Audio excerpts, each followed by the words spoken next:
पिछली क्लास में हम लोगों ने पढ़ा था उत्तर प्रदेश का भौतिक या भौगोलिक परिदृश्य, उसके बाद उत्तर प्रदेश का राजनीतिक परिदृश्य। हम लोगों ने उसमें क्या क्या देखा था कि राज्यों के साथ उत्तर प्रदेश की सीमाएं लगती हैं, किन जिलों की सीमाएं किन राज्यों के साथ लगती हैं, नेपाल के साथ किन जिलों की सीमाएं लगती हैं, उत्तर प्रदेश का जो भौतिक भौगोलिक परिदृश्य है पूरा, उसमें कौन सा जिला किस स्थान पर है। हम लोगों ने एक प्रकार से मैपिंग भी की थी ना। फिर उसके बाद हम लोगों ने देखा था राजनीतिक परिदृश्य के बारे में भी देखा था कि उत्तर प्रदेश का किस प्रकार से शासन संचालित किया जाता है, किस प्रकार से जैसे केंद्र सरकार केंद्र का शासन चलता है, उसी प्रकार उत्तर प्रदेश का भी प्रशासन संचालित होता है ना। ये सारी चीज़ें हो गई थी। आज की क्लास में हम लोगों को देखना है कि उत्तर प्रदेश के प्राकृतिक संसाधन एवं संरक्षित क्षेत्र। उत्तर प्रदेश के प्राकृतिक संसाधन भी एक प्रकार से भौगोलिक या उत्तर प्रदेश के भूगोल का ही पार्ट है, लेकिन इसमें मुख्य रूप से पर्यावरण समाहित हो जाता है ना।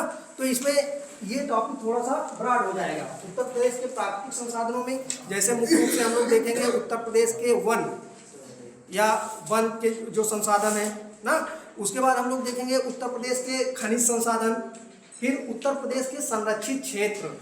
संरक्षित क्षेत्र मुख्य रूप से किसका पार्ट हो जाता है? ज्योग्राफी का। जैसे हम भारत की ज्योग्राफी पढ़ते हैं, भारत का इन्वायरमेंट पढ़ते हैं, उसी तरह हमें उत्तर प्रदेश की ज्योग्राफी के साथ साथ उसका इन्वायरमेंट और उत्तर प्रदेश सरकार के द्वारा जो संरक्षित क्षेत्र हैं उनके बारे में भी विस्तृत रूप से अध्ययन करना पड़ेगा। ठीक है, तो आज हम मुख्य रूप से पहले शुरू करेंगे उत्तर प्रदेश के संरक्षित क्षेत्र। संरक्षित क्षेत्र का क्या मतलब है? इसका मुख्य रूप से हम ये कहें कि संरक्षित क्षेत्र कहेंगे किसे, तो इसको जानने के लिए हमें सबसे पहले पता होना चाहिए पर्यावरण के बारे में ना। जैसे तुम लोग देखते हो कि कंपटीशन के जो पेपर होते हैं आजकल, उसमें पर्यावरण से रिलेटेड क्वेश्चन खूब पूछे जाते हैं। पर्यावरण से रिलेटेड क्वेश्चन कैसे पूछता है? जैसे हम लोग देखते हैं राष्ट्रीय उद्यान के बारे में पूछ लेता है, किसी राष्ट्रीय उद्यान का नाम लेके पूछ लेता है कि किस राज्य में है ना। या पर्यावरण से संबंधित और भी बहुत चीज़ें हैं, जैसे पर्यावरण दिवस के बारे में पूछ लिया, पर्यावरण सम्मेलन के बारे में पूछ लिया, या पर्यावरण से संबंधित कोई करंट में जो सम्मेलन होता है उसके बारे में पूछ लेता है। या जैसे जो संरक्षित क्षेत्र हैं, जैसे बाघ रिजर्व हैं या हाथी रिजर्व हैं, ये किन क्षेत्रों में पाए जाते हैं, इससे रिलेटेड क्वेश्चन पूछ लेता है। पूछता है कि नहीं पूछता? तुम लोग देखे हो पेपर, प्रीवियस ईयर के पेपर में देखोगे तो कभी पूछ लेगा काजीरंगा पार्क कहाँ पे है, कभी पूछ लेगा काजीरंगा पार्क किसके लिए प्रसिद्ध है ना। जैसे पन्ना टाइगर रिजर्व कहाँ पे है, फिर पूछ लेगा पन्ना टाइगर रिजर्व की भौगोलिक स्थिति क्या है ना। तो इस तरह के क्वेश्चन हमेशा पूछे जाते हैं। तो उसी तरह जैसे हम भारत के पर्यावरण से संबंधित या संरक्षित क्षेत्रों के बारे में पढ़ते हैं, उसी तरह हमें उत्तर प्रदेश के संरक्षित क्षेत्रों के बारे में भी पढ़ना पड़ेगा। इसके साथ साथ जैसे बहुत से पर्यावरण सम्मेलन होते हैं, पर्यावरण सम्मेलन से अक्सर क्वेश्चन पूछा जाता है। पर्यावरण दिवस या पर्यावरण से रिलेटेड जितने भी दिवस हैं उनसे क्वेश्चन पूछे जा रहे हैं ना। वनडे एग्जाम में खास तौर पर क्योंकि इजी पूछा जाता है, इसलिए थोड़ा सा ये सिर्फ ऊपर ऊपर की चीज़ें पूछ लेते हैं, लेकिन हमें थोड़ा सा गहराई से भी पढ़ना पड़ेगा। क्यों? क्योंकि कंपटीशन का दौर है, रोज पैटर्न बदल रहा है, तो हमें अपनी तैयारी अच्छे से करनी पड़ेगी। जो अभी तक आया है उसे तो पढ़ना ही पढ़ना है, जो नहीं आया उसे भी पढ़ना पड़ेगा ना। तो पर्यावरण, हम मानते हैं कि जो पर्यावरण है या प्राकृतिक संसाधन जो होते हैं वो किसी देश के आर्थिक विकास में महत्वपूर्ण योगदान देते हैं कि नहीं देते? क्योंकि माना जाता है कि जिस देश में प्राकृतिक संसाधन ज़्यादा होंगे उस देश का आर्थिक विकास ज़्यादा तेज़ी से होगा या ज़्यादा अच्छे से हो सकता है, क्योंकि प्राकृतिक संसाधनों पर ही विकास डिपेंड करता है ना। तो प्राकृतिक संसाधन और विकास के मध्य एक संबंध होता है। जैसे हम लोग देखते हैं विकास का मतलब क्या? डेवलपमेंट का मतलब क्या? आर्थिक विकास किसे कहेंगे? कि किसी देश का किस प्रकार से सामाजिक राजनीतिक उसके लोगों की स्टैंडर्ड ऑफ लिविंग किस प्रकार से चेंज होती है ना।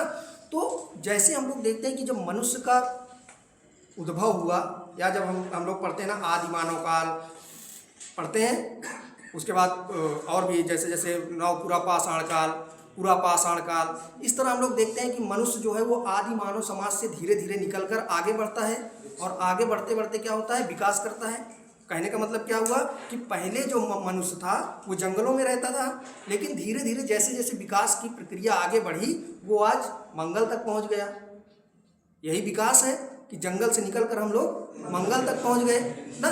लेकिन इस विकास की दौड़ में कुछ नुकसान भी हुआ ना।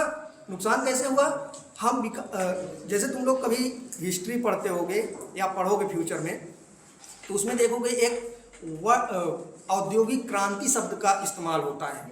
औद्योगिक क्रांति कहाँ से हुई थी? किसी को पता है? इंग्लैंड से या यूरोपियन कंट्री से ना। औद्योगिक क्रांति होने से, औद्योगिक क्रांति क्या है? औद्योगिक क्रांति का मतलब जो उत्पादन के साधन है उनमें परिवर्तन होना। जैसे पहले मनुष्य क्या करता था? हाथों से काम करता था ना। जैसे जो पहले वस्त्र बनाए जाते थे, किससे बनाए जाते थे? चरखे से बनाए जाते थे। लेकिन औद्योगिक क्रांति के परिणाम स्वरूप क्या हुआ? समाज में टेक्नोलॉजी ने जन्म लिया, या जिसे हम कह सकते हैं मशीन ने जन्म लिया। और जब मशीन ने जन्म लिया तो क्या हुआ? प्राकृतिक संसाधनों का दोहन बहुत तेजी से होने लगा ना। तो वहीं से प्राकृतिक संसाधनों का जब तेजी से दोहन होने लगा तो उससे पर्यावरण को बहुत ज़्यादा नुकसान शुरू हो गया। अब जब पर्यावरण को नुकसान शुरू हुआ तो प्रकृति का बैलेंस बिगड़ना शुरू हो गया। जैसे हम लोग देखते हैं कि असामयिक वर्षा होने लगती है, ग्लोबल वार्मिंग की समस्या हो रही है ना, ग्लेशियर पिघल रहे हैं। हम लोग अक्सर देखते हैं कि हिमालय में भूस्खलन बहुत तेजी से बढ़ रहा है ना। तो इस तरह की जब घटनाएं घटने लगी तो क्या हुआ? कुछ लोगों के दिमाग में आया कि अगर इस तरह हम विकास की दौड़ में शामिल हो जाएंगे तो हमारे प्राकृतिक संसाधनों का विदोहन हो जाएगा, जिसके कारण आने वाले भविष्य हमारा खतरे में पड़ जाएगा ना। क्यों? क्योंकि प्राकृतिक संसाधनों का मतलब, दोहन का मतलब है जब जंगल कटेंगे तो उसमें जो जीव जंतु हैं उनका विनाश होगा।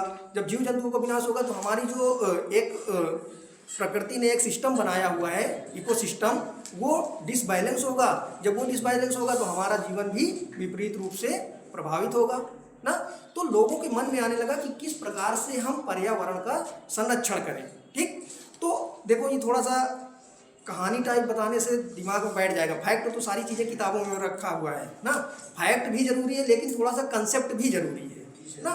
तो ये शुरुआत होती है कि किस प्रकार से पर्यावरण का संरक्षण किया जाए। पूरे विश्व में चिंतन होने लगता है और सभी देश प्राकृतिक संसाधनों के संरक्षण की बात करने लगते हैं। ठीक है, फिर तुम लोग देखोगे कि पर्यावरण सम्मेलन समय समय पर हुए, अभी उसको बाद में बताऊंगा। पर्यावरण दिवस कैसे कैसे कब कब शुरू किए गए, जैसे हम लोग पढ़ते हैं ना, विश्व पर्यावरण दिवस, विश्व ओजोन दिवस, विश्व जैव विविधता दिवस ना, ये सारी चीज़ें पढ़ते हैं। तो कैसे कैसे इनका उद्भव होता चला गया और वो आज क्यों इम्पॉर्टेंट है। ठीक, तो हम मुख्य रूप से जैसे हम लोग वर्ल्ड ज्योग्राफी में भी ये चीज़ पढ़ते हैं, इंडियन ज्योग्राफी में भी ये चीज़ें पढ़ते हैं, लेकिन हमें फोकस क्या करना है? उत्तर प्रदेश को फोकस करना है और उसके संरक्षित क्षेत्रों के बारे में अध्ययन करना है। ठीक, क्योंकि हम जानते हैं कि भारत में उत्तर प्रदेश एक अपना महत्वपूर्ण स्थान रखता है। ठीक, तो संरक्षण के बारे में अगर हम बात करें, जैसे तुम लोग देखोगे संविधान पढ़े हो, संविधान में देखोगे भारतीय संविधान में पर्यावरण संरक्षण से संबंधित 2-3 अनुच्छेद तुम्हें मिल जाएंगे पढ़ने के लिए, और उसमें क्वेश्चन भी पूछा जाता है ना। जैसे अनुच्छेद 51 ही है जिसमें मूल कर्तव्य में भी पर्यावरण संरक्षण की बात की गई है ना। फिर अनुच्छेद 48 है, 48 किसका पार्ट है? नीति निर्देशक तत्व का। उसमें भी क्या कहा गया है? वन्य जीवों के संरक्षण की बात की गई है ना। तो कहने का मतलब कि जब भारत आज़ाद हुआ उसके साथ ही भारत ने पर्यावरण संरक्षण के लिए काम करना शुरू कर दिया, अपने संविधान में ही उसकी बात कर दी। ठीक, फिर हम बढ़ते हैं आगे 1956 में। 1956 में उत्तर प्रदेश में सबसे पहले एक संगठन की स्थापना की गई जिसे कहते हैं वन्यजीव परिरक्षण संगठन। वन्यजीव परिरक्षण संगठन कब स्थापित हुआ? 1956 में। इसका काम क्या था? वन्यजीव का संरक्षण करना। ठीक, क्योंकि उत्तर प्रदेश भारत का एक अभिन्न अंग था, इसकी स्थापना सबसे पहले उत्तर प्रदेश में कर दी गई। तो ये हमारे लिए थोड़ा सा इम्पॉर्टेंट हो जाता है कि ये क्वेश्चन पूछ सकता है कि उत्तर प्रदेश में वन्यजीव परिरक्षण संगठन की स्थापना कब की गई। देखो, जो संरक्षित क्षेत्र होते हैं, संरक्षित क्षेत्र को मुख्य रूप से हम 3 भागों में बांटकर अध्ययन करते हैं। संरक्षित क्षेत्र को हम मुख्य रूप से कितने भागों में बांटकर अध्ययन करते हैं? 3 भागों में। एक को कहते हैं राष्ट्रीय उद्यान। राष्ट्रीय उद्यान क्या कहते हैं? राष्ट्रीय उद्यान। दूसरे को कहते हैं वन्यजीव अभयारण्य। तीसरे को क्या कहते हैं? पक्षी विहार। ये तीनों इंपॉर्टेंट हैं हमारे लिए एग्जाम के दृष्टिकोण से। ठीक, तो इसमें अक्सर पूछा जाता है राष्ट्रीय उद्यान, वन्यजीव अभयारण्य और पक्षी विहार। तो हमें याद क्या रखना है?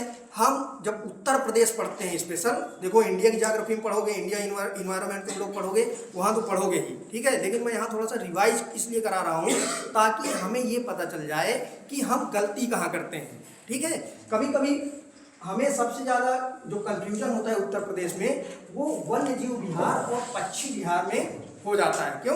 क्योंकि इनकी संख्या ज़्यादा है और जब पूछ लेता है तो सबसे पुराना वन्यजीव विहार कौन सा है, तो हम पता चल रहा है कि लगा के चले जाते हैं जो पक्षी विहार है सबसे पुराना वो वाला करके चले जाते हैं ना। या पूछ लिया सबसे बड़ा वन्यजीव विहार कौन सा है और हमने क्या कर दिया कि हमने समझ लिया पक्षी विहार वाला, अगर उसमें ऑप्शन है तो वही मान के चले जाते हैं। तो इसमें हमें थोड़ा सा सतर्क रहने की जरूरत है। ठीक है, अब हम बात करते हैं कि ये दोनों आखिर है क्या? राष्ट्रीय उद्यान, वन्यजीव अभयारण्य और पक्षी विहार, ये है क्या? ठीक, तो इनकी थोड़ा सा परिभाषा के बारे में जान लें, क्योंकि कंसेप्ट थोड़ा सा अगर क्लियर रहेगा तो फिर चीज़ों को समझने और सॉल्व करने में आसानी होती है। ठीक है, तो ये राष्ट्रीय उद्यान क्या है? राष्ट्रीय उद्यान किसे कहा जाएगा? राष्ट्रीय उद्यान ऐसे प्राकृतिक क्षेत्र होते हैं जहाँ पर जैव विविधता की बहुलता होती है। इसमें पशु भी हो सकते हैं, इसमें पादप प्रजातियां भी हो सकती हैं। पादप मतलब पौधों की प्रजातियां भी हो सकती हैं और पशुओं की प्रजातियां भी हो सकती हैं, और इनको संरक्षण की या इनको संरक्षित करने की बहुत आवश्यकता होती है। ठीक, ये ऐसे क्षेत्र होते हैं जिन पर हर प्रकार का प्रतिबंध होता है मानव गतिविधि का। मतलब इसमें किसी प्रकार की मानव गतिविधि अलाउड नहीं होती है। मतलब कोई इसमें मानव गतिविधि नहीं हो सकती। मतलब राष्ट्रीय उद्यान जो वह स्थान होगा जहाँ पर मानव गतिविधि पूर्णतः प्रतिबंधित होगी। इसमें ना तो कोई शिकार कर सकता है, ना इसके जो क्षेत्र है इसमें कोई आवास बना सकता है। सिर्फ शोध और वैज्ञानिक दृष्टिकोण से जो जरूरी चीज़ें होती हैं वही की जा सकती हैं इसमें जाकर, बाकी पूरी तरह से प्रतिबंधित होता है। ठीक, जो वन्यजीव विहार होते हैं, वन्यजीव विहार ऐसे ये भी प्राकृतिक क्षेत्र ही होते हैं, लेकिन इसमें सिर्फ एक अंतर है कि इसमें कुछ हद तक मानव की जो क्रियाएं हैं उसको परमिशन होती है। जैसे इसमें पर्यटन को अलाउ कर दिया जाता है। बाहरी क्षेत्र पर लोग पशु को चरा सकते हैं, जैसे पशुओं को चराया जाता है ना जंगलों में, वो काम कर सकते हैं। तो इनमें दोनों में मुख्य रूप से अंतर यह है कि इसमें पूर्ण रूप से मानव गतिविधियां प्रतिबंधित होती हैं, इसमें कुछ छूट होती है। ठीक, भारत सरकार ने 1972 में एक कानून पास किया था जिसका नाम था वन्यजीव संरक्षण अधिनियम। वन्यजीव संरक्षण अधिनियम, वन्यजीव संरक्षण अधिनियम कब पारित किया गया? 1972 में। अब देखो यहां से एक कहानी और सुन लो पहले। ये फैक्ट है, वन्यजीव संरक्षण अधिनियम 1972 में आया। ठीक, लेकिन इसका वैश्विक परिदृश्य क्या है? वैश्विक परिदृश्य है कि जैसे तुम लोग देखते हो कि जो अभी थोड़ी देर पहले हम बात कर रहे थे कि जब लोगों की चिंता हुई कि किस प्रकार से पर्यावरण को संरक्षित किया जाए, उसमें मुख्य रूप से अब तुम थोड़ा सिविल वाले को ज़्यादा पढ़ते हैं, तुम लोगों के लिए जरूरी नहीं है, लेकिन फिर भी हमें पता होनी चाहिए चीज़ें। पता नहीं कब कौन सा क्वेश्चन पूछा जा सकता है। जैसे एक रिचर्ड कार्सन नामक व्यक्ति था, उसने लगभग 1960 के दशक में एक किताब लिखी थी। उस किताब का नाम था साइलेंट स्प्रिंग। Silent spring. उस किताब में उसने सबसे पहले ये दिखाया था कि किस प्रकार से वन्य जीवों का क्षरण हो रहा था। मतलब कि किस प्रकार से, जैसे पहले के ज़माने में गौरैया बहुत होती थी, गिद्ध बहुत होते थे, कौवे बहुत होते थे, वो किस प्रकार से धीरे धीरे नष्ट हो रहे हैं। उसने सबसे पहले अपनी इस किताब में ये क्या बताया मैं, साइलेंट स्प्रिंग में सबसे पहले व्याख्या की। उसके बाद एक क्लब ऑफ रोम आता है, लगभग 1960 के दशक में ये भी था, 69-70 के दशक के दौरान उसने लिखा एक किताब प्रकाशित की, लिमिट टू ग्रोथ। पीसीएस में सारे क्वेश्चन पूछे जा चुके हैं, ये कभी क्रमबद्ध करा के पूछ लेता है, कभी मिलान करा के पूछ लेता है, तो हमें भी जानकारी होनी चाहिए, क्योंकि पीसीएस वाला कोई बाहर का बनाने वाला तो है नहीं, मान लो वही क्वेश्चन यहाँ भी रख दे ना। तो लिमिट टू ग्रोथ में भी यही सारी चीज़ें की गई। जब ये दोनों चीज़ें प्रकाशित हुई तो लोगों का दिमाग खुला, और जो वैश्विक संगठन थे उनका भी पर्यावरण की ओर ध्यान आकर्षित हुआ। और सबसे पहले 1972 में एक सम्मेलन होता है जिसको कहते हैं स्टॉकहोम सम्मेलन। स्टॉकहोम सम्मेलन कब हुआ? 1972 में। लिखते जाओ, ऐसे बैठने से काम न चलेगा, नहीं कहानी सुनोगे बाहर जाओगे भूल जाओगे। ये सब इंपॉर्टेंट चीजें हैं, ठीक है। स्टॉकहोम सम्मेलन कब होता है? 1972 में। जैसे हम लोग पढ़ते हैं ना, इसे माना जाता है स्टॉकहोम सम्मेलन को कि पर्यावरण का विश्व का ये पहला सम्मेलन था। पर्यावरण संरक्षण से संबंधित यह विश्व का पहला सम्मेलन था। तुम लोग देखते हो विश्व पर्यावरण दिवस कब मनाया जाता है? 5 जून को। तो ये जो स्टॉकहोम सम्मेलन 1972 हुआ था, यहीं से पर्यावरण दिवस की शुरुआत हुई थी। मतलब 5 जून तो हमें याद ही रखना है ना, 5 जून को विश्व पर्यावरण दिवस मनाया जाता है, ठीक है। लेकिन ये कब से शुरू हुआ? 1972 से। तो अब फिर हम लौट के आते हैं भारत के संदर्भ में। मतलब कहने का क्या कि जैसे जैसे वैश्विक परिदृश्य बदला, वैश्विक स्तर पर पर्यावरण सम्मेलन की बात होने लगी, वैसे ही भारत ने वन्य जीव संरक्षण अधिनियम 1972 पारित किया। और उसी के आधार पर राष्ट्रीय उद्यान, वन्य जीव अभ्यारण्य, पक्षी विहार आदि की संकल्पना हमारे देश में भी शुरू हो गई, ठीक। फिर हम लोग देखते हैं कि उत्तर प्रदेश क्योंकि भारत का हिस्सा है, अगर हम ये कहें कि भारत का पहला राष्ट्रीय उद्यान कौन सा था? Jim Corbett national park. इसका पहले का नाम था हैली नेशनल पार्क कहते थे। हैली नेशनल क्या, ये पार्क क्या, पहले उसे वन्य जीव विहार कहा गया था, ठीक। तो पहला नेशनल पार्क कब हमारे यहाँ कौन सा था, किसे माना जाता है? जिम कॉर्बेट को, ठीक। इसी तरह एक पहला उत्तर प्रदेश में सबसे पहला जो वन्य जीव विहार बनाया गया था उसका नाम क्या था? मोतीचूर वन्य जीव विहार। इसे आज हम किस नाम से जानते हैं? राजाजी नेशनल पार्क के नाम से जानते हैं। क्यों ये इंपॉर्टेंट है हमारे लिए? इंपॉर्टेंट आज ये उत्तर प्रदेश में तो नहीं है, लेकिन ये आज उत्तराखंड का भाग हो गया, लेकिन उस समय ये किसका भाग था? उत्तर प्रदेश का भाग था। इसलिए हमें पढ़ना जरूरी हो जाता है उत्तर प्रदेश में भी, ठीक है। तो ये सारी चीजें हमें याद रखनी पड़ेंगी कि उत्तर प्रदेश का देश का पहला वन्य जीव विहार कौन सा था? मोतीचूर वन्य जीव विहार। देश का पहला वन्य जीव विहार कौन सा था? मोतीचूर वन्य जीव विहार, जिसे आज हम किस नाम से जानते हैं? राजाजी वन्य जीव विहार के नाम से। फिर देश का प्रथम राष्ट्रीय उद्यान कौन सा था? हैली राष्ट्रीय उद्यान, जिसे आज हम किस नाम से जानते हैं? जिम कॉर्बेट नेशनल पार्क के नाम से। अब हम लोग बात करते हैं, इंडिया में इस समय लगभग 106 राष्ट्रीय उद्यान हैं। 106 राष्ट्रीय उद्यान हैं। हम सबको तो याद नहीं कर सकते 106 को, लेकिन हम अक्सर देखते हैं कि हमारे जो क्वेश्चन पूछे जाते हैं वो कुछ लिमिटेड होते हैं, मतलब कि जो ज़्यादा इंपॉर्टेंट लगते हैं वही बार बार रिपीट किए जाते हैं। तो हमें वो सारी चीज़ें याद होनी चाहिए। जैसे मुख्य रूप से हम लोग देखते हैं कि अगर तुम लोग इसको पढ़े हो अभी तक कि नहीं पढ़े हो? पढ़े हो? तुम बस पढ़ी हो। पढ़े? राष्ट्रीय उद्यान सब लोग पढ़ चुके हो ना। जैसे मान लो कि पूछा जाए अंशी, अंशी राष्ट्रीय उद्यान कहाँ है? पढ़े हो बताओ।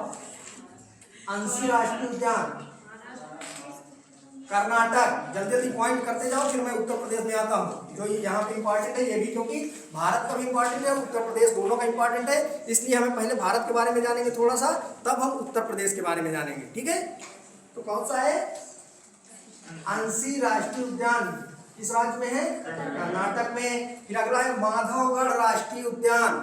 माधवगढ़ राष्ट्रीय उद्यान किस राज्य में है? मध्य प्रदेश में। अगला कौन सा है? बंदीपुर। बंदीपुर राष्ट्रीय उद्यान। बंदीपुर राष्ट्रीय उद्यान किस राज्य में है? कर्नाटक में। अगला है दुधवा राष्ट्रीय उद्यान किस राज्य में है? यूपी में। फिर बुक्सा राष्ट्रीय उद्यान, बुक्सा, बुक्सा राष्ट्रीय उद्यान कहाँ है? बुक्सा राष्ट्रीय उद्यान पश्चिम बंगाल में। फिर गिर राष्ट्रीय उद्यान, गिर राष्ट्रीय उद्यान कहाँ पर है? गुजरात में। फिर अगला काजीरंगा राष्ट्रीय उद्यान। लिखते जाओ, ऐसे बैठ के कहानी सुनोगे तो सब भूल जाएगा। काजीरंगा राष्ट्रीय उद्यान कहाँ है? असम में। अगला है केबुल लामजाओ, केबुल लामजाओ राष्ट्रीय उद्यान मणिपुर। केबुल लामजाओ राष्ट्रीय उद्यान, ये काफी बार पूछा जाता है। क्यों पूछा जाता है? क्योंकि ये विश्व का सबसे तैरता हुआ, पहला तैरता हुआ राष्ट्रीय उद्यान है। ठीक है, तो केबुल लामजाओ राष्ट्रीय उद्यान कहाँ हो गया? मणिपुर में। अगला केवला देवी राष्ट्रीय उद्यान, केवला देवी राष्ट्रीय उद्यान कहाँ पे है? राजस्थान में। फिर नामदाफा राष्ट्रीय उद्यान, नामदाफा राष्ट्रीय उद्यान कहाँ पे है? अरुणाचल प्रदेश में। फिर अगला है नंदा देवी राष्ट्रीय उद्यान, नंदा देवी राष्ट्रीय उद्यान कहाँ है? उत्तराखंड में। अगला है नोकरेक, नोकरेक राष्ट्रीय उद्यान, नोकरेक राष्ट्रीय उद्यान कहाँ है? मेघालय में। नोकरेक राष्ट्रीय उद्यान कहाँ है? मेघालय में। अगला है पन्ना टाइगर रिजर्व, पन्ना टाइगर रिजर्व कहाँ है? एमपी में। फिर अगला है दाचीगाम, दाचीगाम राष्ट्रीय उद्यान, दाचीगाम राष्ट्रीय उद्यान कहाँ है? जम्मू कश्मीर। किस लिए प्रसिद्ध है ये? हांगुल के लिए। ये भी क्वेश्चन बन जाता है कि दाचीगाम राष्ट्रीय उद्यान किसके लिए प्रसिद्ध है? हांगुल के लिए। हांगुल क्या है? एक प्रकार की हिरण की प्रजाति है हांगुल। ठीक है, तो इस तरह हमें ये सारी चीजें पता होनी चाहिए। फिर एक क्वेश्चन और इम्पोर्टेंट है तुम लोगों के लिए, भारत का प्रथम समुद्री राष्ट्रीय उद्यान कहाँ है? भारत का प्रथम समुद्री राष्ट्रीय उद्यान कहाँ है? कच्छ की खाड़ी में, गुजरात में।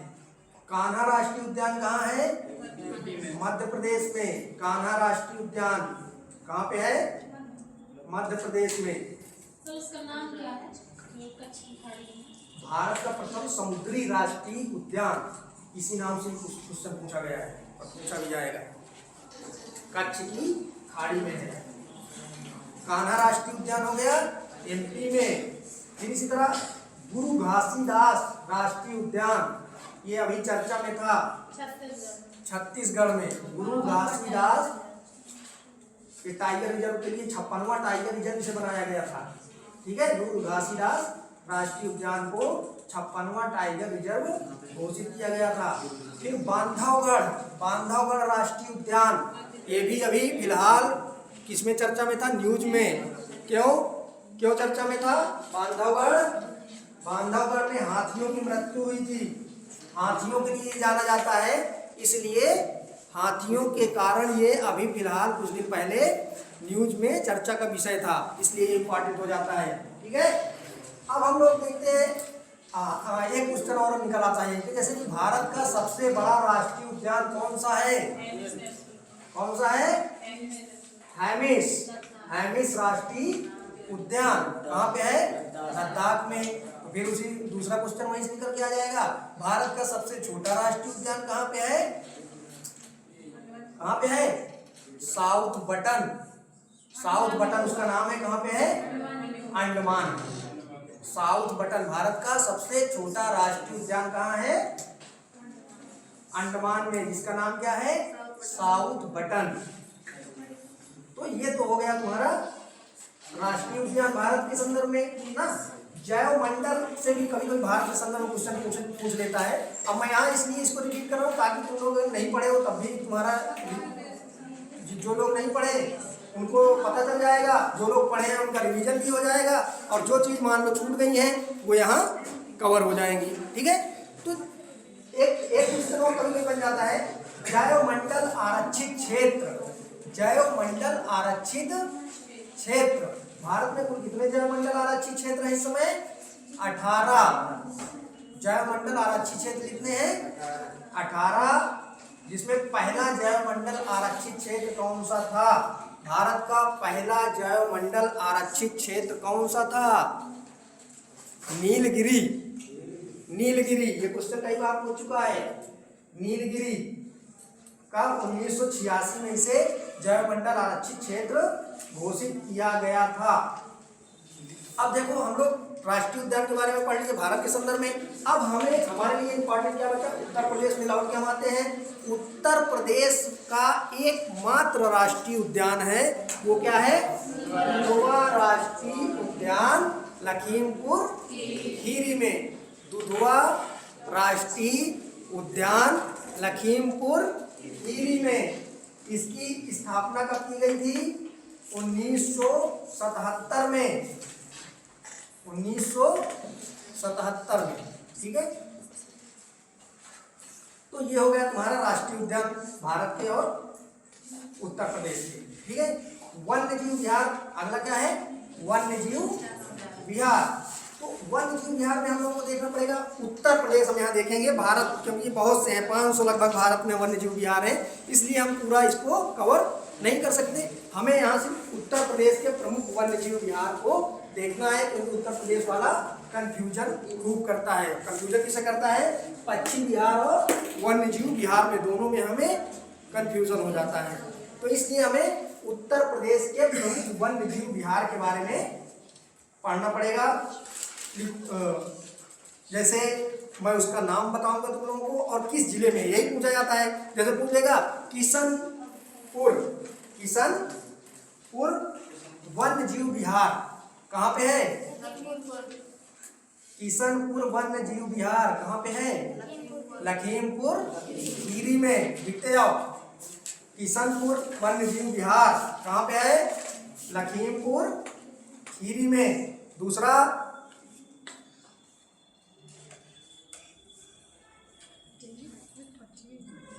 करतनिया।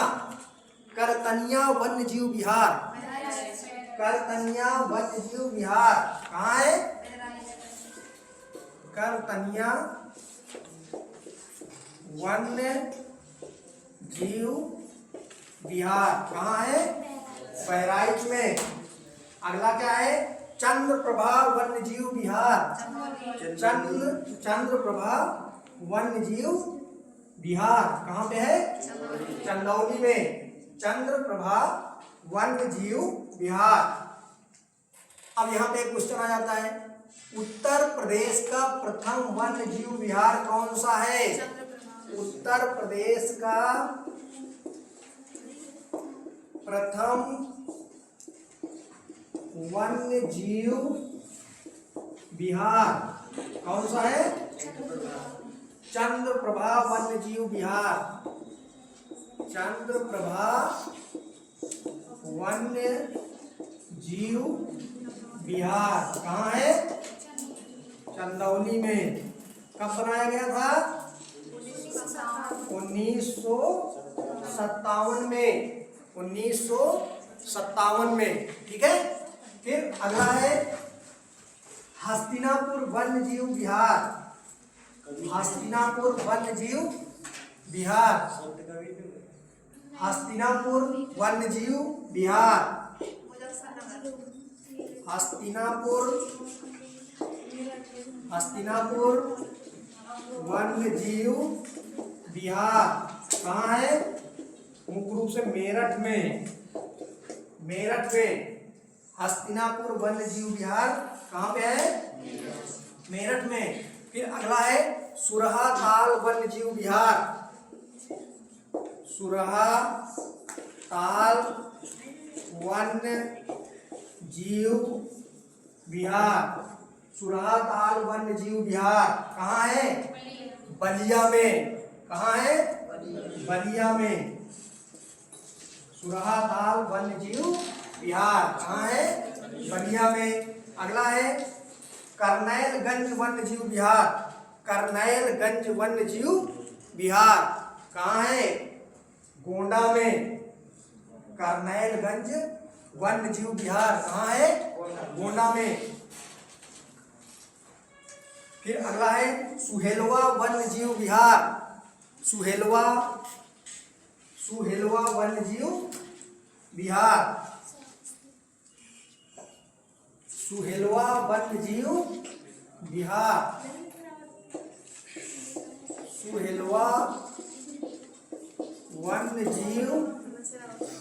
विहार कहाँ है? श्रावस्ती और बलरामपुर।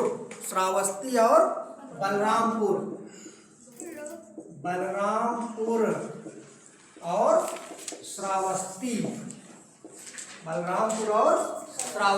सुहेलवा। अगला है सुहागी बरवा वन्य जीव विहार। सुहागी बरवा वन्य जीव विहार कहाँ है? महाराजगंज। कहाँ है? महाराजगंज। फिर अगला है महावीर वन्य जीव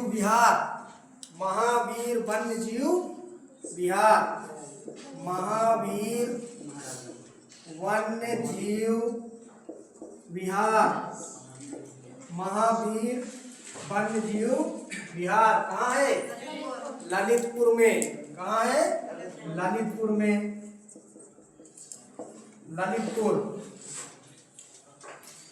अगला है कछुआ वन्य जीव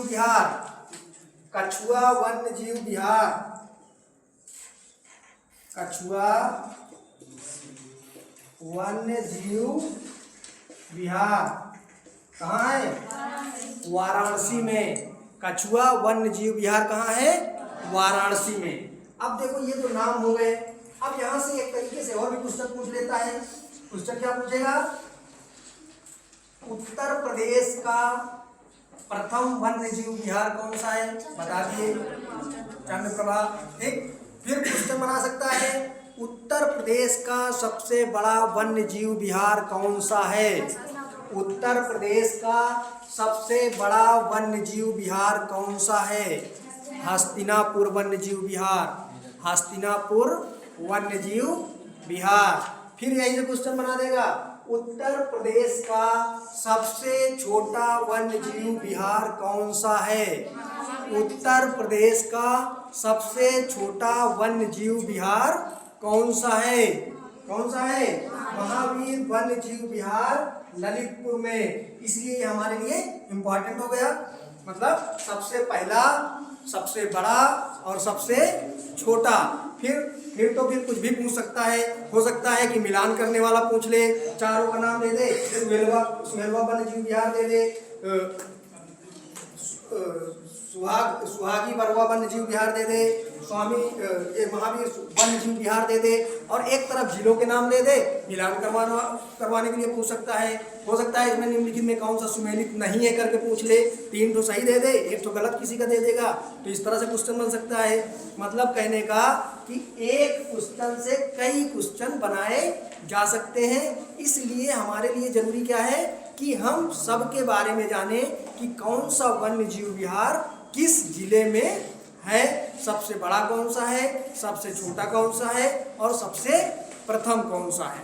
ठीक है, तो ये हो गए हमारे वन्य जीव विहार। ठीक है, कोई डाउट? फिर अगला है हमारा पश्चिम बिहार, पश्चिम बिहार, पश्चिम बिहार। अब पश्चिम बिहार बनाने की जरूरत क्यों पड़ी? जैसे हम लोग ने पढ़ा कि किस प्रकार से मानव की आर्थिक एवं सामाजिक गतिविधियों ने पर्यावरण को प्रदूषित किया, जिसके कारण तमाम जो हमारे पशु पक्षी हैं वो उनका विनाश होता चला गया। जैसे तुम लोग देखोगे, पहले लोगों से पूछोगे तो पहले गौरैया बहुत ज़्यादा होती थी ना, पहले गिद्ध बहुत ज़्यादा होते थे, गिद्ध ना, जटायु जिसे कहते हैं, गिद्ध बहुत ज़्यादा होते थे। लेकिन धीरे धीरे क्या हुआ, उनकी संख्या में निरंतर गिरावट आती गई। जैसे हम लोग देखते हैं कि आजकल जो कौवा है वो भी धीरे धीरे कम होते चले जा रहे हैं ना। तो इन सबके पीछे का कारण क्या है? इन सबके पीछे का कारण हमारी जो मानव गतिविधियां हैं वही है। ठीक, जैसे एक क्वेश्चन बहुत बार पूछा जाता है, गिद्धों की संख्या में कमी का क्या कारण था? जैसे हम लोग देखते हैं उस कीटनाशक का नाम पूछता है, क्या है? डिक्लोफेनाक। वो एक डीडीटी नाम सुने होंगे, डीडीटी ना, ये कीटनाशक होते हैं। इसी तरह जो हमारे गिद्धों का काम क्या होता था, जो मर जाते थे उनका भक्षण करना ना। तो एक प्रकार से वो हमारे समाज के लिए डिकम्पोजर का काम करते थे, सफाई कर्मी का काम करते थे ना। जैसे कोई जानवर मर जाता था, हम लोगों के बचपन में दिखाई देता था कि अगर कोई जानवर मर गया तो उसके आसपास 100-150 गिद्ध इकट्ठा हो जाते थे। लेकिन जैसे जैसे हम लोग बढ़ते गए, गिद्धों की संख्या घटती चली गई। अब आज कहीं गिद्ध दिखाई नहीं देते हैं ना। तो इन सब परिस्थितियों का क्या कारण था? क्योंकि जो मनुष्य दवाइयाँ खिलाता है, जिसको जानवर को जब बीमार होते हैं तो उनको दवाई खिलाई जाती हैं, तो एक डीडीटी हो गया, ये डिक्लोफेनेक हो गया, ये जो रासायनिक है, इसको जब वो उसके मांस में जो मरे हुए जानवरों को खाते थे तो वो उनकी खुद ही मृत्यु होने लगी। तो धीरे धीरे इन सब का समापन होने लगा। तो सरकार इनके संरक्षण के लिए, या जो पशु पक्षी हैं उनके संरक्षण के लिए ही प्रमुख पक्षी विहारों की स्थापना की गई। मतलब उनको संरक्षित क्षेत्र दिया गया ताकि इन पक्षियों का संरक्षण किया जा सके। वही होते हैं हमारे पक्षी विहार। ठीक, तो अब उत्तर प्रदेश के जो प्रमुख पक्षी विहार हैं उसके बारे में हमें पता होना चाहिए कि कौन कौन से पक्षी विहार हैं उत्तर प्रदेश में। तो देखो, पक्षी विहार में जैसे है नवाबगंज पक्षी विहार, नवाबगंज पक्षी विहार, नवाबगंज पक्षी विहार। कहाँ है नवाबगंज पक्षी विहार? उन्नाव में। नवाबगंज पक्षी विहार कहाँ है? उन्नाव में। भारत का प्रथम पक्षी विहार कौन सा है? उत्तर प्रदेश का प्रथम पक्षी विहार कौन सा है? नवाबगंज पक्षी विहार। कब बनाया गया था? 1984 में। नवाबगंज पक्षी विहार सबसे पहले कब बनाया गया था? 1984 में। ठीक है, कहाँ पे है? उन्नाव में। फिर अगला है समसपुर पक्षी विहार, समसपुर पक्षी विहार, लिखते जाओ, समसपुर पक्षी विहार, समसपुर पक्षी विहार। कहाँ पे है? रायबरेली में, रायबरेली में। समसपुर पक्षी विहार कहाँ है? रायबरेली में। अगला है लाख बहोसी पक्षी विहार, लाख बहोसी पक्षी विहार, लाख बहोसी या बहासी पक्षी विहार। कहाँ पे है? कन्नौज में।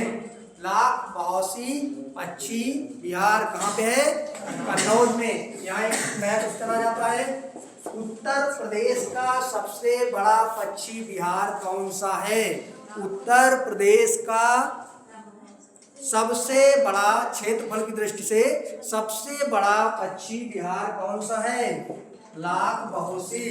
लाख से ही याद रख लो कि लाख का मतलब बड़ी संख्या लाख से ही लाख बहुसी पक्षी विहार सबसे बड़ा पक्षी विहार है।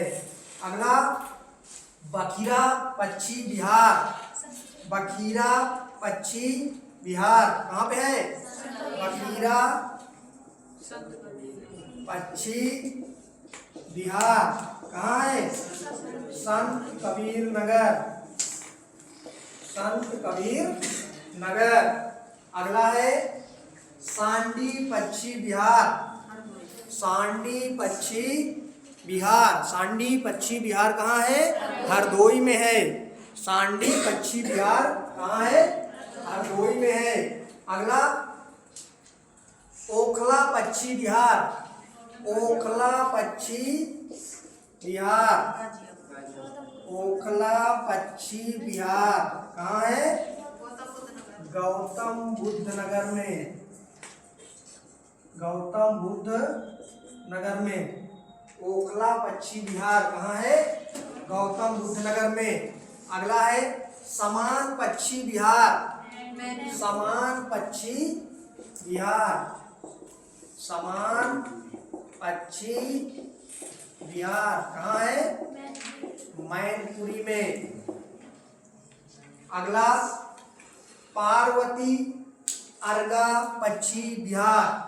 पार्वती अर्गा पक्षी विहार।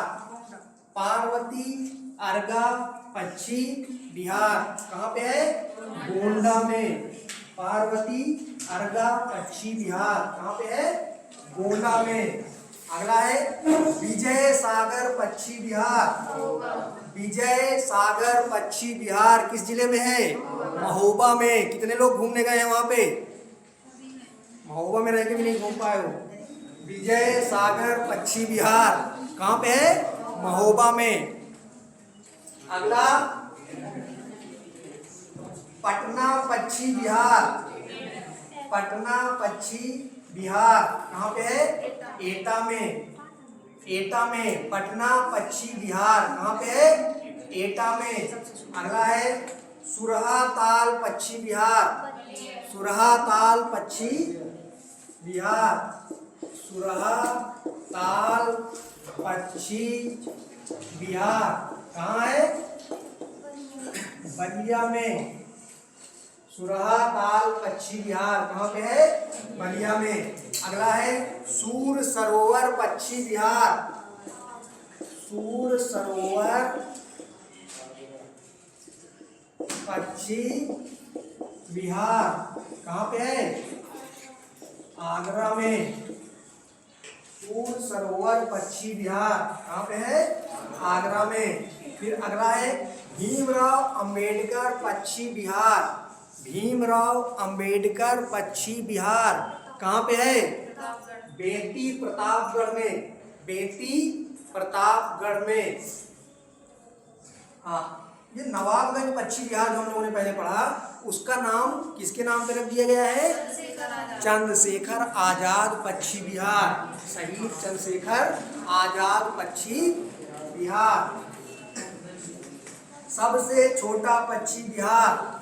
सबसे छोटा पक्षी विहार कौन सा है? पटना पक्षी विहार एटा। कभी कभी इसमें शेखा झील भी दे देता है जो अलीगढ़ में है, कहीं कहीं वो भी दे देता है। ठीक है, तो ये हो गए तुम्हारे पक्षी विहार, वन्य जीव विहार। अब हमें ध्यान क्या देना है कि हमें एकदम से कन्फर्म याद करना है कि कौन से पक्षी विहार हैं और कौन से वन्य जीव विहार हैं, क्योंकि जब क्वेश्चन में पूछ लेता है वन्य जीव विहार और पक्षी विहार में, तो हमें फिर वहाँ पे कंफ्यूजन हो जाता है और हम वन्य जीव विहार की जगह पक्षी विहार मार के चले आते हैं और पक्षी विहार की जगह वन्य जीव विहार मार देते हैं, इसलिए हमारे क्वेश्चन फिर गलत हो जाते हैं। ठीक है, अब हमारे उत्तर प्रदेश में tiger reserve, tiger reserve, Uttar Pradesh में टाइगर रिजर्व की संख्या कितनी है? उत्तर प्रदेश में टाइगर रिजर्व की संख्या कितनी है? उत्तर प्रदेश में tiger reserve tiger reserve. Tiger reserve Uttar Pradesh में कुल कितने हैं? 4। उत्तर प्रदेश में कुल कितने टाइगर रिजर्व है? 4। भारत सरकार ने, आपस में बात बाद में कर लेना, ठीक है। भारत सरकार ने टाइगर प्रोटेक्शन के लिए, टाइगरों के संरक्षण के लिए 1973 में एक प्रोजेक्ट चलाया था जिसको कहते हैं टाइगर प्रोजेक्ट। यहाँ से भी क्वेश्चन पूछ लेता है, भारत सरकार ने टाइगर प्रोजेक्ट कब शुरू किया? टाइगर प्रोजेक्ट कब शुरू किया गया? टाइगर प्रोजेक्ट कब शुरू किया गया? 1973 में। उसी के परिप्रेक्ष्य में उत्तर प्रदेश में भी टाइगर संरक्षण रिजर्व बनाए गए हैं। पर एक चीज और कंफर्म कर दूं मैं कि जैसे हम लोग देखते हैं कि अभी ये जो पर्यावरण संरक्षण है वो किसका विषय है, किस सूची का विषय है? समवर्ती सूची का विषय है। इसलिए इनको ज़्यादातर जो भी राष्ट्रीय पार्क बनाए जाते हैं या राष्ट्रीय उद्यान बनाए जाते हैं, ये सब कौन घोषित करता है? राज्य सरकार। ज़्यादातर राज्य सरकार इनको घोषित करती है। उत्तर प्रदेश में कितने टाइगर रिजर्व है? 4। कौन कौन से हैं? उत्तर प्रदेश के 4 टाइगर रिजर्व हैं। वो कौन कौन से हैं?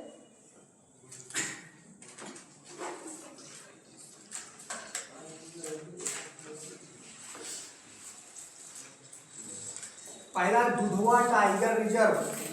उत्तर प्रदेश के जो 4 टाइगर रिजर्व हैं, जिसमें पहला था Dudhwa tiger reserve. Dudhwa tiger reserve 1987 में बनाया गया था लखीमपुर खीरी में। अगला है अमनगढ़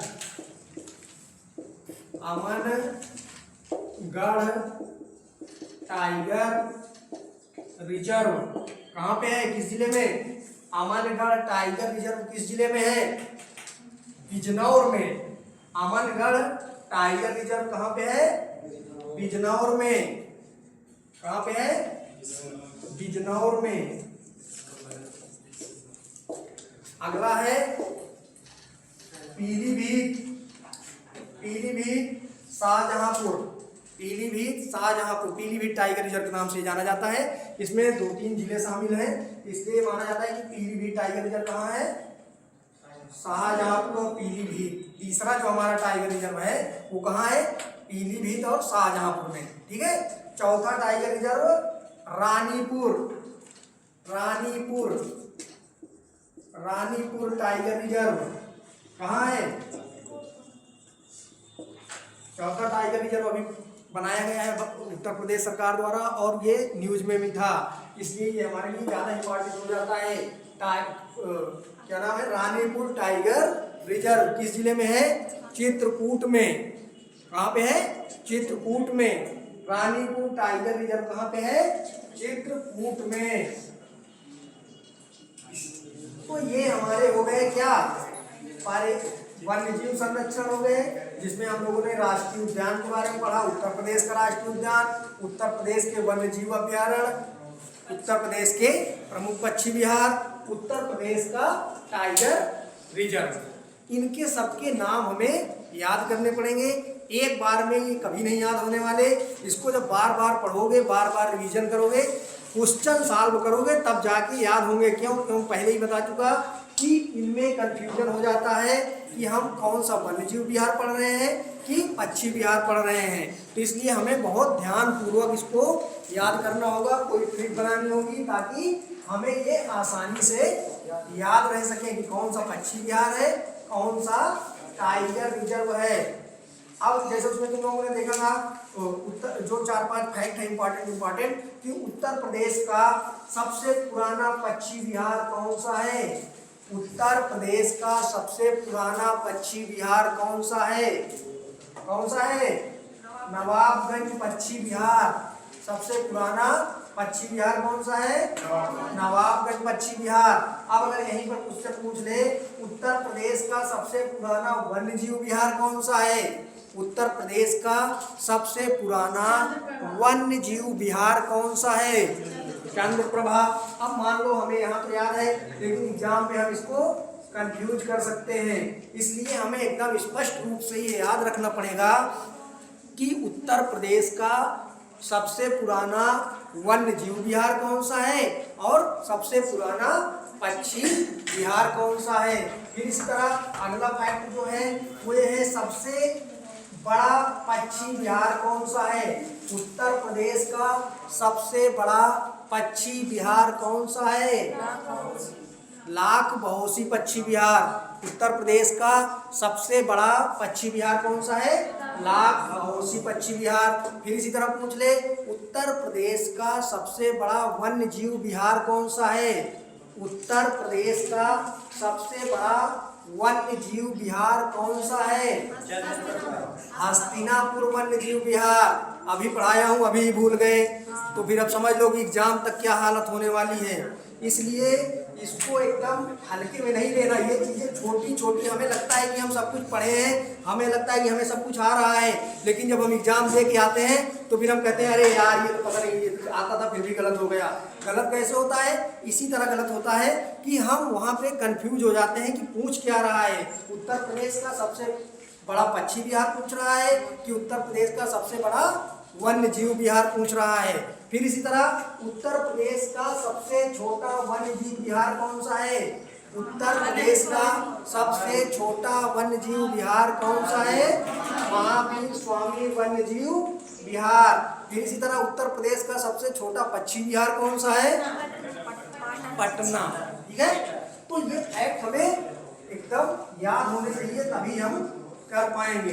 ठीक है, इसमें कोई दिक्कत है? होनी नहीं चाहिए। अब देखो उत्तर प्रदेश में थोड़ा सा दो तीन चीजें और कभी कभी पूछ लेता है, जैसे उत्तर प्रदेश पर्यावरण निदेशालय की स्थापना कब की गई थी? उत्तर प्रदेश पर्यावरण निदेशालय की स्थापना कब की गई थी? उत्तर प्रदेश पर्यावरण निदेशालय की स्थापना कब की गई थी? 1976 में। 1976 में क्या बनाया गया था? उत्तर प्रदेश पर्यावरण निदेशालय। ये भी कभी कभी पूछ लेता है वन लाइनर में। फिर हमारे लिए पर्यावरण के दृष्टिकोण से और क्या इंपॉर्टेंट हो जाता है? उत्तर प्रदेश में गंगा एक्शन प्लान कब चालू किया गया था? गंगा एक्शन प्लान कब शुरू किया गया था? उत्तर प्रदेश में गंगा कार्य योजना कब शुरू की गई थी? 1985 में। कई बार क्वेश्चन पूछ चुका है ये। उत्तर प्रदेश में गंगा कार्य योजना कब शुरू की गई थी? 1985 में। फिर एक क्वेश्चन और भी कई बार पूछ चुका है, जैसे गंगा एक्शन प्लान है इसी की तर्ज पर यमुना एक्शन प्लान भी चलाया गया था। यमुना एक्शन प्लान ये किससे रिलेटेड है? गंगा और यमुना की सफाई से। ठीक है, तो यमुना एक्शन प्लान, इसको ये भी कहा जाता है द्वितीय गंगा एक्शन प्लान के नाम से भी जाना जाता है। लेकिन गंगा एक्शन स्पेशल करके क्वेश्चन पूछा था तो कब शुरू किया गया था? 1993 में। कब शुरू किया गया था? 1993 में। फिर एक और इम्पॉर्टेंट फैक्ट है गिद्ध प्रजनन केंद्र। गिद्ध प्रजनन केंद्र, जैसे मैंने बताया कि संरक्षण के लिए सरकार जैसे पक्षी विहार बना रही है, उसी तरह अन्य पक्षी या अन्य जानवरों के लिए भी कुछ स्पेशल प्रावधान की बात की गई है। जैसे गिद्ध उत्तर प्रदेश में बड़े तेजी से घट रहे थे तो उनके संरक्षण के लिए सरकार ने एक जटायु संरक्षण प्रजनन केंद्र की स्थापना की है। जटायु संरक्षण प्रजनन केंद्र की स्थापना की है। किस जिले में है ये क्वेश्चन पूछा जा चुका है और पूछेगा भी। जटायु प्रजनन संरक्षण केंद्र कहाँ बनाया गया है? किस जिले में? महाराजगंज में। कहाँ बनाया गया है? महाराजगंज में। कहाँ बनाया गया है? महाराजगंज में। ठीक है। फिर एक एक्ट और बन जाता है कि हमारे जो गंगा डॉल्फिन है, गंगा डॉल्फिन, उसके संरक्षण के लिए इसे राष्ट्रीय जल जीव घोषित किया गया है। इसको राष्ट्रीय जल जीव घोषित किया गया है, गंगा डॉल्फिन को। उसको सुसु के नाम से भी जाना जाता है। ठीक है। तो ये राष्ट्रीय नहीं है राष्ट्रीय जल जीव, राष्ट्रीय जल जीव, राष्ट्रीय जल जीव, राष्ट्रीय जल जीव क्या है, गंगा डॉल्फिन को। ठीक है। ये कहाँ से कहाँ तक पाई जाती है? ज्यादातर प्रयागराज से मिर्जापुर के बीच में पाई जाती है। ठीक है। राष्ट्रीय जल जीव कौन है? राष्ट्रीय पढ़ रहे हो, ये राजकीय समय गंगा, ये इसी को ही बना दिया गया है। ठीक है। अब राजकीय पक्षी, राजकीय मोर, ये सब पुरानी चीजें हो गई हैं, और ये सब चीज छोटे छोटे फैक्ट तुम लोग उसमें से पढ़ लेना। ठीक है। राष्ट्रीय पक्षी सारस है, जैसे हमारा राजकीय पक्ष क्या है, राजकीय वृक्ष क्या है, पलाश है हमारा ना, सॉरी वो राजकीय फूल क्या है, पलाश है ना। तो इस तरह कहने का मतलब ये छोटी छोटी चीजें, तो ये तो जब शुरुआत करते हो तभी पढ़ लेते हो तुम लोग। ठीक है। तो जो नए ट्रेंड में जो क्वेश्चन बन रहे हैं उसको हमें ज्यादा ध्यान देना पड़ेगा। ठीक है। तो ये हो गए उत्तर प्रदेश से पर्यावरण से रिलेटेड संरक्षण से संबंधित चीजें। अब हम लोग पढ़ लेते हैं थोड़ा सा उत्तर प्रदेश, जो पर्यावरणीय दिवस से खूब क्वेश्चन पूछे जाते हैं, तो ब्रीफ में हम सारे पर्यावरण जो दिवस है मुख्य उनको डिस्कस कर लेते हैं। जैसे सबसे पहले मैं बता दिया कि जो विश्व पर्यावरण दिवस मनाया जाता है, कब मनाया जाता है? विश्व पर्यावरण दिवस 5 जून। कब से शुरू किया गया था मनाना? 1972 से। ठीक है। फिर अगला कौन सा पर्यावरण दिवस हो सकता है? विश्व आर्द्र दिवस। विश्व आर्द्र दिवस कब मनाया जाता है? विश्व आर्द्र दिवस कब मनाया जाता है? विश्व आर्द्र दिवस कब मनाया जाता है? 2 फरवरी को। 2 फरवरी को। फिर विश्व वन्य जीव दिवस। विश्व वन्य जीव दिवस। विश्व वन्य जीव दिवस कब मनाया जाता है? विश्व वन्य जीव दिवस कब मनाया जाता है? 3 मार्च को। 3 मार्च को। 3 मार्च को विश्व वन्य दिवस। अगला है विश्व घरेलू गौरैया दिवस। विश्व घरेलू गौरैया दिवस। विश्व घरेलू गौरैया दिवस कब मनाया जाता है? 20 मार्च को। कब मनाया जाता है? 20 मार्च को। अगला है विश्व वानिकी दिवस। विश्व वानिकी दिवस। विश्व वानिकी दिवस कब मनाया जाता है? 21 मार्च को। कब मनाया जाता है? 21 मार्च को। फिर विश्व जल संरक्षण दिवस।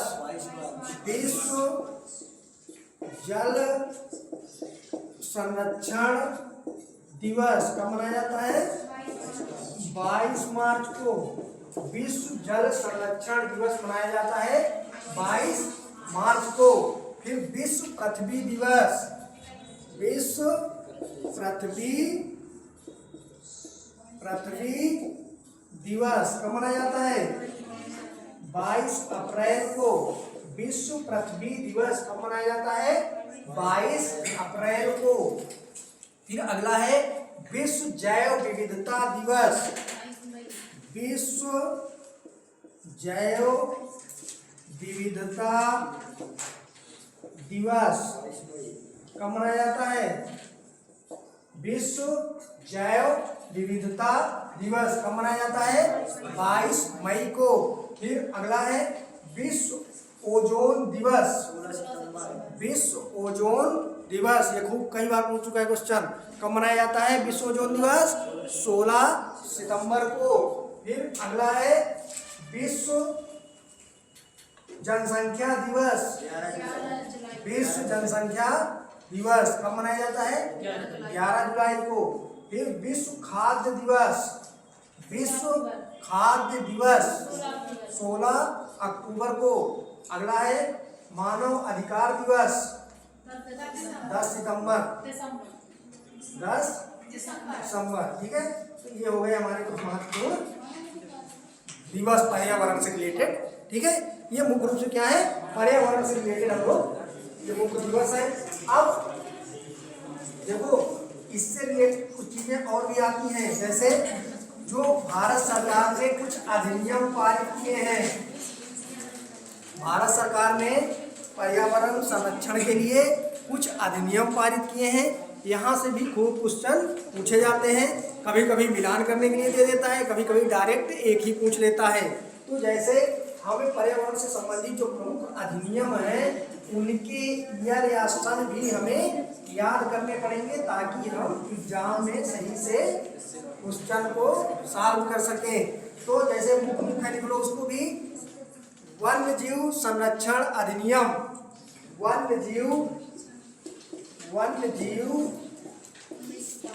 संरक्षण अधिनियम कब पारित किया गया था, 1972 में।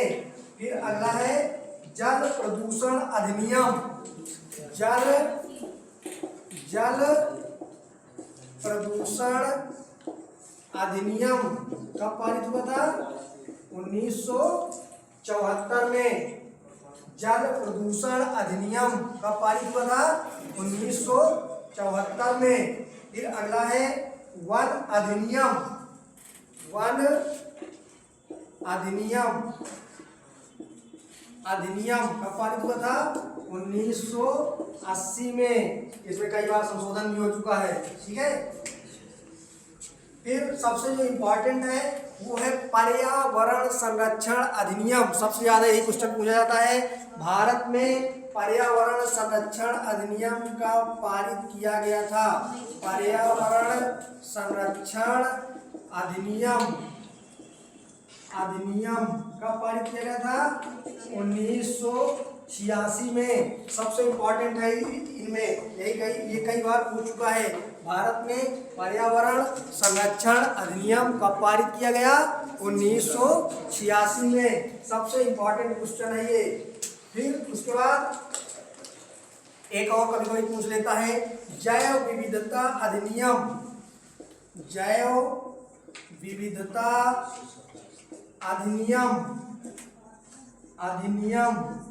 जैव विविधता अधिनियम कब पारित हुआ था, 2002 में। जैव विविधता अधिनियम 2002 में। तो ये हो गए तुम्हारे दिवस, प्रमुख अधिनियम, संरक्षण, जो प्रमुख अभ्यारण्य ना। तो ये सारी चीजें हमें तैयार करनी है।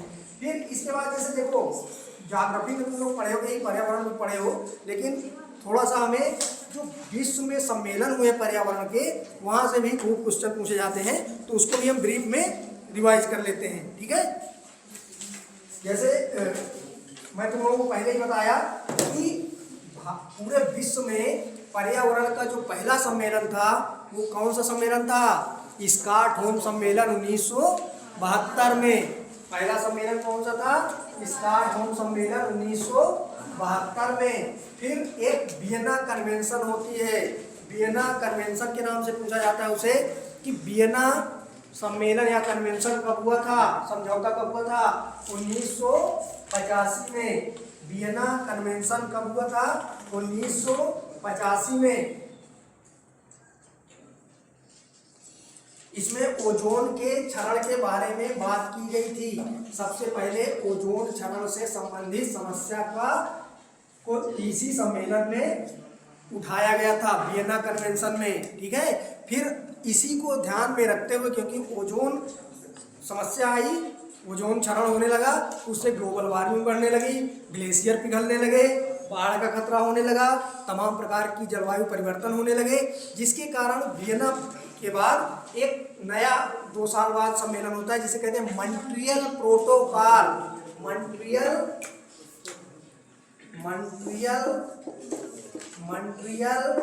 प्रोटोकॉल मॉन्ट्रियल प्रोटोकॉल कब होता है? 1987 में।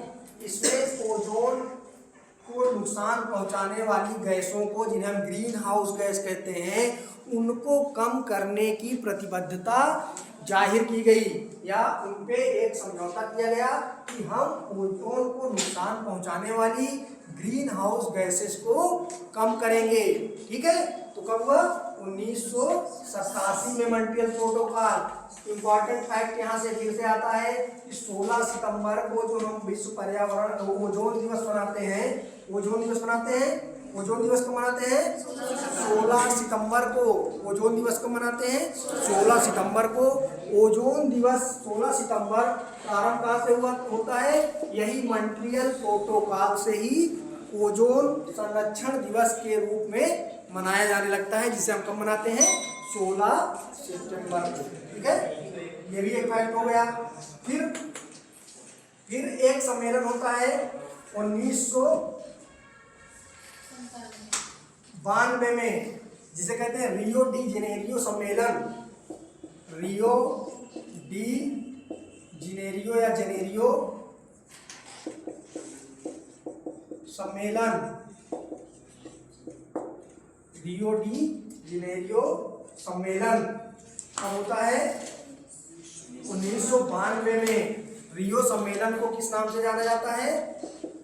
पृथ्वी सम्मेलन के नाम से। पृथ्वी सम्मेलन के नाम से जाना जाता है। ये भी बहुत इंपॉर्टेंट है तुम लोगों के लिए। कभी कोई पूछ देता है पृथ्वी सम्मेलन कब हुआ था? 1992। रियो डी जेनेरियो सम्मेलन पूछे तब भी 1992। इसमें सबसे ज्यादा इंपॉर्टेंट चीज क्या थी? इसमें एक एजेंडा 21 नामक एक प्रस्ताव पारित किया गया था। एजेंडा 21 नामक प्रस्ताव पारित किया गया था। ये सब हमें याद होने चाहिए। ठीक है, एक चीज और बता देता हूं। जैसे हम लोग आजकल सतत विकास की अवधारणा खूब पढ़ते हैं ना, सस्टेनेबल डेवलपमेंट ना, तो सस्टेनेबल डेवलपमेंट की अवधारणा भी 1987 में एक ब्रुडलैंड रिपोर्ट आई थी। ब्रुडलैंड या ब्रडलैंड रिपोर्ट से कहते हैं। ब्रडलैंड रिपोर्ट में सबसे पहले सतत विकास की अवधारणा का प्रतिपादन किया गया था। सतत विकास क्या है? ऐसा विकास जो वर्तमान पीढ़ियों की आवश्यकताओं को पूरा करे, किंतु आने वाली पीढ़ियों के आवश्यकताओं से समझौता किए बिना। उसमें परिभाषित किया गया था, meeting the need of the present generation without compromising the need of the future generation. मतलब ऐसा विकास जो वर्तमान पीढ़ियों की आवश्यकताओं को पूरा करे, किंतु भविष्य की पीढ़ियों के साथ बिना समझौता किए, मतलब उनको किसी प्रकार का नुकसान पहुंचाए बिना विकास किया जाए। ऐसे विकास को क्या कहते हैं? सतत विकास या सस्टेनेबल डेवलपमेंट। ठीक है, तो जो एजेंडा 21 था वो भी सतत विकास से संबंधित है। ठीक, बताने का मतलब ये था। फिर अगला सम्मेलन होता है रियो +5, जिसे कहा जाता है क्योटो प्रोटोकॉल। क्योटो प्रोटोकॉल कब हुआ? 1997 में। क्योटो प्रोटोकॉल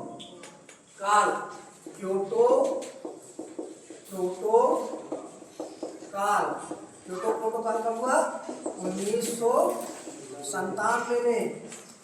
ये इसमें ग्रीन हाउस गैस उत्सर्जन पर प्रतिबंध लगाने की बात की गई थी कि विकसित देश जो हैं वो धीरे धीरे ग्रीन हाउस गैस इफेक्ट कर रहा है ग्रीन हाउस को, उन गैसों को कम करना है, उनके उत्सर्जन को। ठीक है, फिर धीरे धीरे बहुत से सम्मेलन होते रहते हैं। जैसे तुम लोग देखोगे रियो +10 2002 में हुआ था, फिर पेरिस सम्मेलन 2015 में हुआ था। तो इस तरह अभी भी तुम लोग देखते हो। अब COP कॉप करके कुछ आता है, कॉप सम्मेलन, कॉप 21 पेरिस में हुआ था। उसमें सौर गठबंधन की स्थापना की बात की गई थी। फिर जैसे कॉप 23, कॉप 24, जो मतलब लेटेस्ट होता है वो पूछता है क्वेश्चन। तो जैसे अब इस समय 2024 में कौन सा सम्मेलन हुआ था? कॉप 29 कहाँ हुआ था? अजरबैजान में। अब कॉप 13 कहाँ होगा? कतर। कहाँ पे होगा?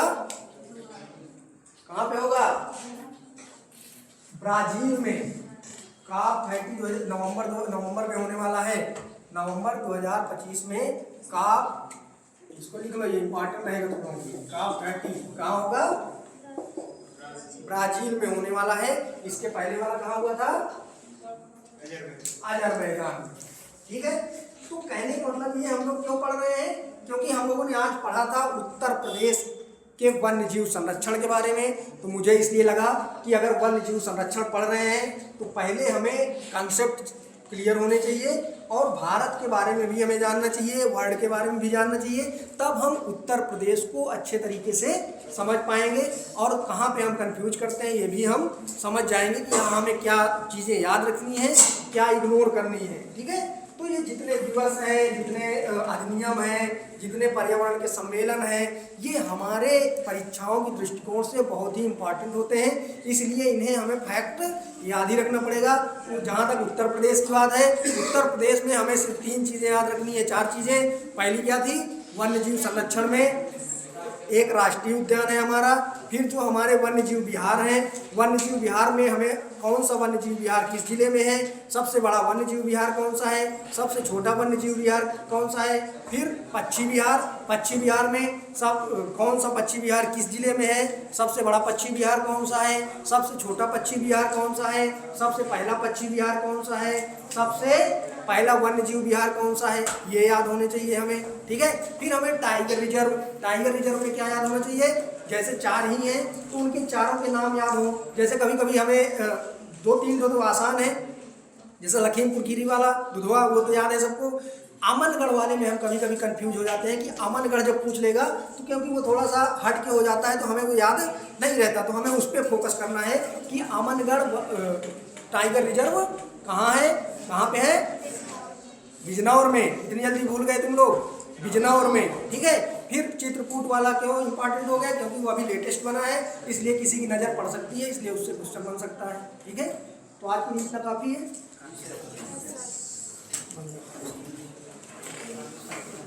आप समझ में